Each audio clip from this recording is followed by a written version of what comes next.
El desastre económico es el segundo aspecto de esta crisis estructural que enfrenta la dictadura comunista de Cuba.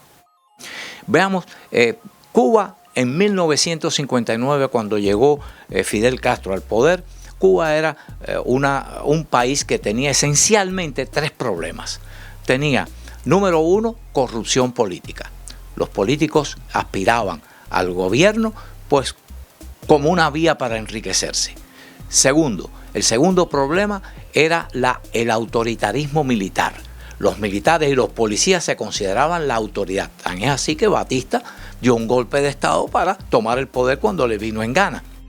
Y tercero, el atraso del campo con respecto a las ciudades, que era típico de esa época porque Cuba era un país esencialmente agrícola que ya estaba entrando en su fase industrial, muy exitosa por cierto, pero todavía había una diferencia porque dependía de azúcar, zafra 3 meses y el resto del año parado, zafra tabacalera, igualmente un tiempo de cosecha de tabaco, el resto del tiempo pues parado. Así que estas eran las razones fundamentales que habían que resolver, los problemas fundamentales que había que resolver en Cuba. Pero esencialmente Cuba sí era un país económicamente exitoso. Y aquí están las cifras. Primer exportador de azúcar del mundo. Segundo exportador de tabaco del mundo. Quinto exportador del mundo en níquel y cobalto. Autosuficiente agropecuariamente y ya con un nivel industrializado tremendo. Cuba exportaba carne, por ejemplo, a Inglaterra. Cuba exportaba zapatos a Italia.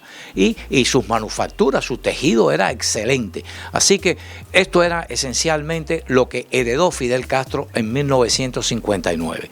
¿Y qué fue lo que hizo? Bueno, pues una política de nacionalizaciones y confiscaciones que eliminaron toda la propiedad privada y en cuestión de 8 años terminó todo lo que era privado de negocio y de empresas privadas en Cuba de todo tipo, extranjeras y nacionales, y ya en esos 8 años Fidel Castro arruinó la economía cubana. Se consumió todo ese éxito que tenía Cuba económicamente, lo consumió en 1968 y ahí comenzó entonces pues la subvención soviética. El país quedó en manos de los soviéticos que en el primer año, en el año 1968, ya tuvieron que proveerle 50 millones de dólares en subvención.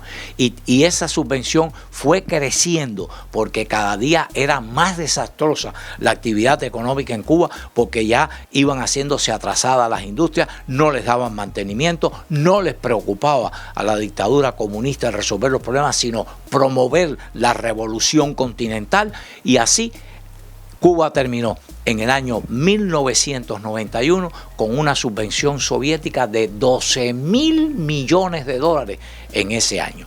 Así que ahí tienen una idea de cómo fue incrementándose esa dependencia para poder sobrevivir económicamente la Cuba. Y Cuba pues se fue descapitalizando, fueron industrias que se fueron destruyendo, además de las que se llevaron los soviéticos de Cuba. Por ejemplo, de la planta de acero se llevaron los hornos Siemens Martins para la fabricación de acero y trajeron hornos convertidores rusos que eran una basura. Lo que había en Cuba, se llevaron una planta de televisión en colores que tenía Cuba ya en 1958, pues se la llevaron para Moscú. Así que ahí tienen evidencia, pero ¿cómo sobrevivió el régimen castrista o cómo ha sobrevivido hasta el día de hoy? Bueno, pues como dije anteriormente, subvención extranjera, una superpotencia manteniendo económicamente al régimen. ¿Y cuál es la evidencia muy clara de esto? Además de la subvención, el endeudamiento. Ese endeudamiento lo heredó Rusia de la antigua Unión Soviética y el endeudamiento es de 35.000 millones de dólares. Entiendan esto, 35.000 millones de dólares. ¿En qué se gastaron esos 35.000 millones de dólares? Es una pregunta de verdad interesante hacer porque la infraestructura de Cuba está totalmente destruida y anticuada y lo vamos a analizar en la parte social después. Rusia, deuda 35.000 millones de dólares. China, 12.000 millones de dólares. Club de París, 11.800 millones de dólares. Japón, 1.700 millones de dólares. España, 2.800 millones de dólares. Argentina, 2.800 millones. Brasil, 600 millones de dólares. Y por ahí puedo seguir mencionándole millones y millones y millones que le deben a las 11.000. Miren, precisamente en el próximo mes de octubre de este 2022 tienen un juicio en la Alta Corte de Londres, High Court of London, de deudores, acreedores privados, préstamos comerciales privados, que empresas comerciales de un montón de países que están asociados en el Club Comercial de Londres le han prestado al régimen castrista por años y que no le han querido pagar a pesar de los esfuerzos por cobrarlo. Bueno, pues en octubre está el juicio ya citado en la Corte de Londres. ¿Sabe cuánto es esa deuda? 1.300 millones de dólares.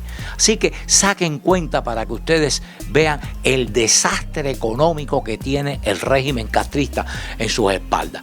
¿Y cómo logró sobrevivir? Bueno, pues logró sobrevivir primero con la subvención soviética y los créditos soviéticos. Y después que se derrumbó la Unión Soviética entre 1991 y que llegó Chávez en el 99 a Venezuela, pues con el Club de París, pidiéndole dinero al Club de París. Fíjense que la deuda con el Club de París se duplicó.